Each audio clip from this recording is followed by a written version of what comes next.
Cardiac cycle from body fluids and circulation. यहाँ पे हम इसकी एनसीईआरटी पॉइंट्स को ही डिस्कस करेंगे, लेकिन अपनी लैंग्वेज में और इजी पॉइंट्स में कन्वर्ट करके उसको तब पढ़ेंगे। तो सबसे पहले हम यहाँ पे इसका स्ट्रक्चर देख लेते हैं। तो यहाँ पे ये जो ब्लू पार्ट है, ब्लू शेडेड है, यहाँ पे वो ब्लड आता है जो बॉडी ने ऑलरेडी यूज़ कर लिया है और वो डीऑक्सीजनेटेड हो चुका है। ठीक है, उसमें ऑक्सीजन कम हो गया है या समझो ख़त्म हो गया है, और ये ब्लड जाता है लंग्स के पास, जहाँ पे वो वापस से ऑक्सीजनेट हो जाता है और वो आ जाता है हमारे लेफ़्ट पार्ट में, और यहाँ से वो पूरे जब बाहर निकलता है तो पूरी बॉडी को वापस से ट्रांसफ़र होता है, और ये होता है रेड वाला ऑक्सीजनेटेड ब्लड। क्योंकि ये लंग्स से होकर आ रहा है तो अल्विलाई पे वहाँ पे जब वो पहुँचता है तो ऑक्सीजन की प्रेजेंस की वजह से ये ऑक्सीजनेटेड हो जाता है। ठीक है, तो जो सबसे पहला स्टेट है कार्डियक साइकिल में वो होता है जॉइंट डायस्टोल। जॉइंट डायस्टोल क्या होता है? डायस्टोल का मतलब है रिलैक्स स्टेट। ठीक है, नो कॉन्ट्रैक्शन। तो जॉइंट मतलब सबका यहाँ पे रिलैक्स स्टेट है। आर्टरियाज दोनों और दोनों वेंट्रिकल सब यहाँ पे रिलैक्स मोड में है। उससे क्या होता है कि ये जो बाइकस्पिड और ट्राइकस्पिड वॉल्व्स हैं ये ओपन हो जाती हैं, क्योंकि ये कोई कॉन्ट्रैक्शन नहीं हो रही तो ये बंद भी नहीं होंगे, ये ओपन रहती है। ये होती कहाँ पे है? जो ट्राइकस्पिड वॉल्व होती है ये हमारी होती है right atrium and right ventricle के बीच में, ताकि इसके बीच में जो ब्लड फ्लो करेगा उसको ये गार्ड कर सके। ओपन है तो ब्लड जाएगा वेंट्रिकल में, नहीं तो राइट एट्रियम में ही रुका रहेगा। ऐसे ही जो बाइकस्पिड वॉल्व या इसको मिट्रल वॉल्व भी बोलते हैं, ये प्रेजेंट होती है left atrium and left ventricle को गार्ड करती है, इसके बीच में प्रेजेंट होती है। ठीक है, तो यहाँ पे ये दोनों ओपन होती हैं, जिसकी वजह से जो ब्लड यहाँ एट्रियम में आया है ये कहाँ से आया? ये बॉडी से आया है, और ये जो यहाँ पे राइट एट्रियम में आया है ये ऑक्सीजनेटेड आया है लंग से होकर। ये दोनों सीधा यहाँ पे वेंट्रिकल्स में आ जाते हैं, क्योंकि ओपन है, कोई रुकावट नहीं है, इनका पाथ क्लियर है, तो ये सीधी नीचे आ जाते हैं। इसको कहते हैं रैपिड फिलिंग। ठीक है, ये रैपिड फिलिंग अराउंड 70% ब्लड जो है फ्रॉम एट्रियम टू वेंट्रिकल्स ले आती है, लेकिन 30% अभी भी रह जाता है। वो 30% नेक्स्ट स्टेप में आर्ट्रियल सिस्टोल के टाइम पे आएगा। वो क्या होता है? आर्ट्रिया का कॉन्ट्रैक्शन। डायस्टोल मतलब रिलैक्स मोड होता है, सिस्टोल मतलब कॉन्ट्रैक्शन होता है। ठीक है, ये कॉन्ट्रैक्शन एट्रिया की होती है SA नोड की वजह से। यहाँ पे कॉर्नर में, एट्रिया के कॉर्नर में SA नोड प्रेजेंट होता है जो मैक्सिमम एक्शन पोटेंशियल जनरेट कर सकता है। ठीक है, अराउंड 70 to 75।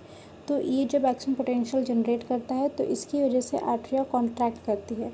जब ये आर्टरिया कॉन्ट्रैक्ट करेगी तो समझो वो ऐसे स्क्वीज़ हो रही है कोई चीज़, जब वो दबेगी पूरी तो जो 30% वाटर अभी इसमें बचा हुआ था वो भी नीचे वेंट्रिकल्स में आ जाएगा, जिसको सेकेंड रैपिड फिलिंग बोलते हैं।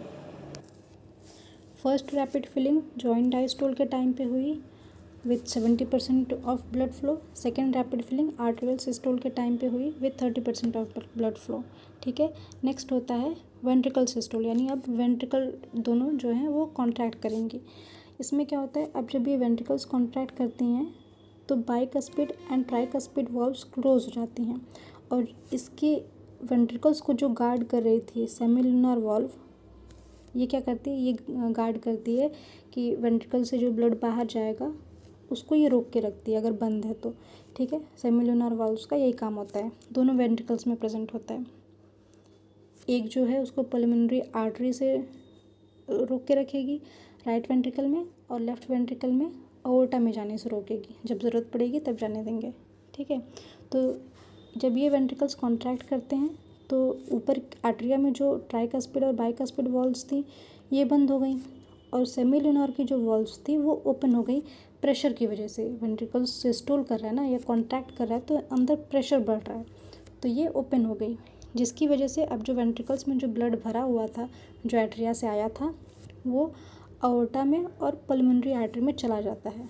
दोनों वेंट्रिकल्स में ब्लड था और दोनों साइड चला गया, एक लंग्स के पास चला गया और एक नीचे बॉडी को ट्रांसफ़र होगा। ठीक है, जो अओर्टा में गया है ये लेफ़्ट वेंट्रिकल वाला था, और जो पल्मोनरी आर्टरी में गया है वो राइट वेंट्रिकल वाला था। पल्मोनरी आर्टरी वाला ये लंग्स के पास जा रहा है, और जो अओर्टा वाला है ये बॉडी के पास जा रहा है। ठीक है, कोई भी आर्टरी हुई, आर्टरी का जो बड़ा फॉर्म है अओर्टा, ये ब्लड को जो है दूर ले जाता है हमारे हार्ट से।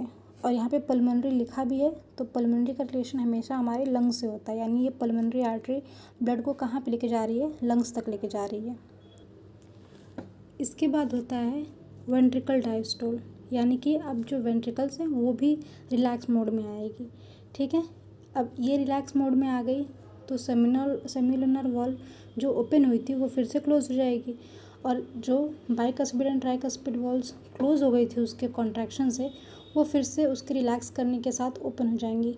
ठीक है, अब heart relaxes and fills with blood again, यानी कि ये वापस से धीरे धीरे जॉइंट डायस्टोल की तरफ बढ़ रहा है। ठीक है, जो हार्ट है वो रिलैक्स हो जाएगा, डायस्टोल में आ जाएगा, और जो फिर से ब्लड जो है वापस से एट्रिया में आके भरने लगेगा। ठीक है, इतना ही था कार्डियक साइकिल के बारे में। 4 स्टेप्स में होता है। सबसे पहले joint diastole, arterial systole, ventricle systole and ventricle diastole.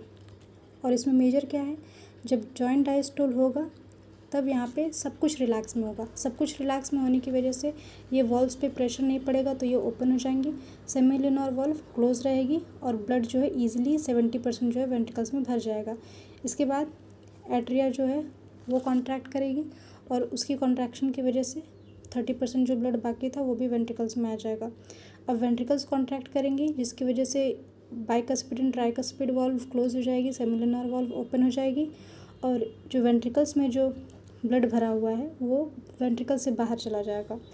फिर वेंट्रिकल्स भी जब रिलैक्स करेंगे तो वापस से ये वॉल्व्स ओपन हो जाएंगी, सेमिलुनर बंद हो जाएगी, और वापस से धीरे धीरे जॉइंट डायस्टोल में जाने लगेगा। अब इस पूरे एक साइकिल में ये जो 4 स्टेप्स हुए हैं, इस पूरे एक साइकिल में एक हार्ट बीट बन जाती है, और इस एक कार्डियक साइकिल यानी एक हार्ट बीट बनने में 0.8 सेकेंड का टाइम लगता है। अब यही साइकिल बार बार रिपीट होती है तो इसको कार्डियक साइकिल बोला जाता है। ये जो हमारा हार्ट है वो हमने बताया SA नोड जो है उसका कॉन्ट्रैक्शन, आर्टिया का कॉन्ट्रैक्शन करवाता है, और कितना उसका पोटेंशियल होता है 70 to 75 पर मिनट। ठीक है, ऑन एन एवरेज 72 लिया जाता है। उसी SA नोड की वजह से जो है कि एक्शन पोटेंशियल जनरेट होता है, आर्टिया कॉन्ट्रैक्ट होती है, यानी एक साइकिल जो है इसी के आसपास रोटेट कर रही है। इसीलिए जब ये पूरा 72 टाइम्स बीट करता है तो हमारे हार्ट बीट भी 72 टाइम्स 1 मिनट में होती है, सिमिलर, क्योंकि कहीं ना कहीं यही रीज़न है, इसी वजह से जो है हार्ट बीट जनरेट होती है। ठीक है, अब एक कार्डियक साइकिल को अराउंड 0.8 सेकेंड टाइम लगता है। ठीक है, इस बीच जो ब्लड वेंट्रिकल से बाहर निकलता है वो एक वेंट्रिकल से अराउंड 70 ml निकलता है। सिर्फ एक, हम दोनों वेंट्रिकल्स की बात नहीं कर रहे हैं, एक वेंट्रिकल से अराउंड 70 ml ऑफ ब्लड निकलता है, जिसको स्ट्रोक वॉल्यूम बोला जाता है। ठीक है, अब इसी स्ट्रोक वॉल्यूम को यानी 70 ml को अगर हम अपने हार्ट बीट का जो नंबर है 72 बीट्स पर मिनट, उसको मल्टीप्लाई कर देंगे तो कार्डियक आउटपुट आ जाएगा। ठीक है, तो यानी कि कार्डियक आउटपुट क्या है, volume of blood pumped out by each ventricle पर मिनट, यानी हमारी एक वेंट्रिकल 1 मिनट में कितना ब्लड बाहर पंप कर रही है उसे हम लोग कार्डियक आउटपुट बोलते हैं।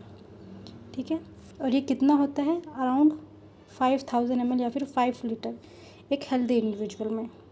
ठीक है, ये जो स्ट्रोक वॉल्यूम है ये बॉडी थोड़ा चेंज कर सकती है, अल्टर कर सकती है, ये बॉडी की एबिलिटी है। ठीक है, कि अगर कोई नॉर्मल पर्सन है या कोई एथलीट है तो उसका हार्ट बीट डिफर करता है। क्यों? क्योंकि बॉडी उसको उसके स्ट्रोक वॉल्यूम को चेंज कर सकती है।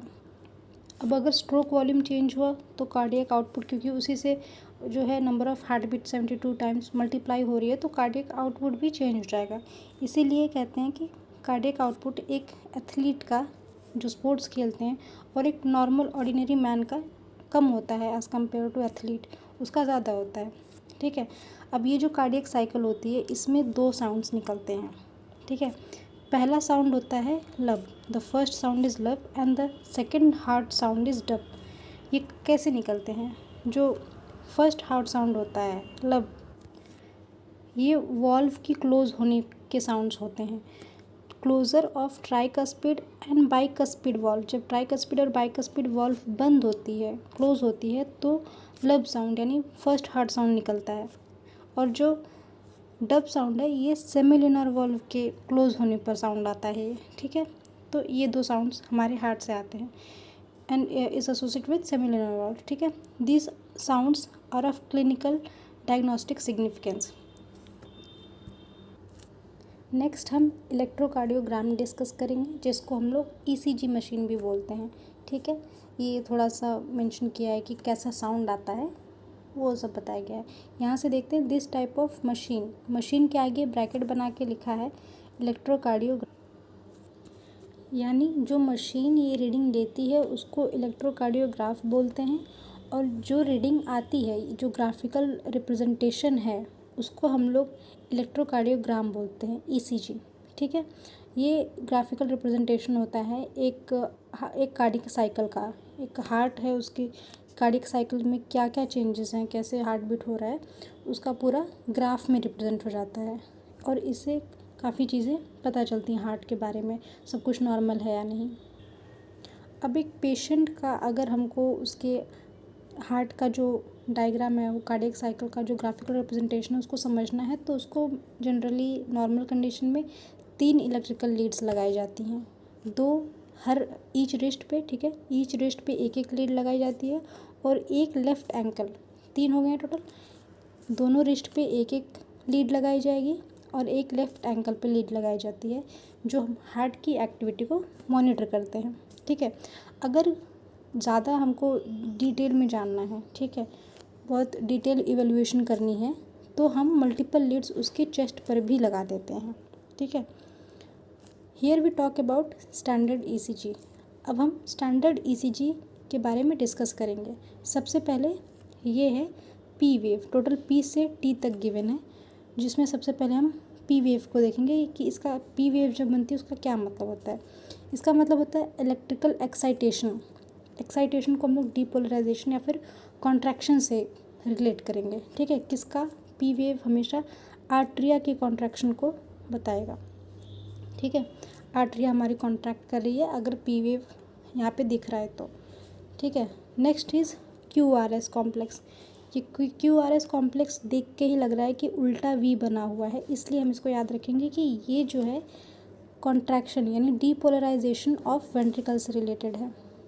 ठीक, इसकी वजह से वेंट्रिकल्स का कॉन्ट्रैक्शन स्टार्ट हो जाएगा, इनिशिएट हो जाएगा। और ये कब शुरू होता है, जैसे ही क्यू मार्क होता है ये कॉन्ट्रैक्शन शुरू हो जाता है। ठीक, नेक्स्ट लास्ट है टी वेव।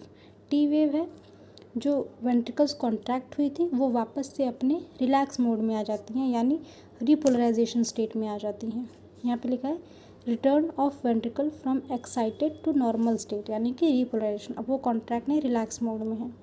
ठीक है, the end of T wave mark the end of systole, यानी कि जब यहाँ पे जो टी वेव जब एंड हो रही है यहाँ पे, तो यानी कि जो कॉन्ट्रैक्शन है वो भी ख़त्म हो चुका है।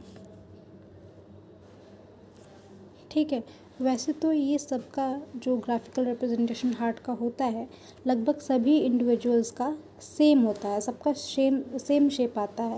ठीक है, लेकिन अगर इसमें कोई भी डेविएशन हो रहा है, कोई भी वेव ऊपर नीचे हो रही है नॉर्मल से, तो इसका मतलब उसे कोई पॉसिबल एबनॉर्मेलिटी या कोई डिजीज़ है।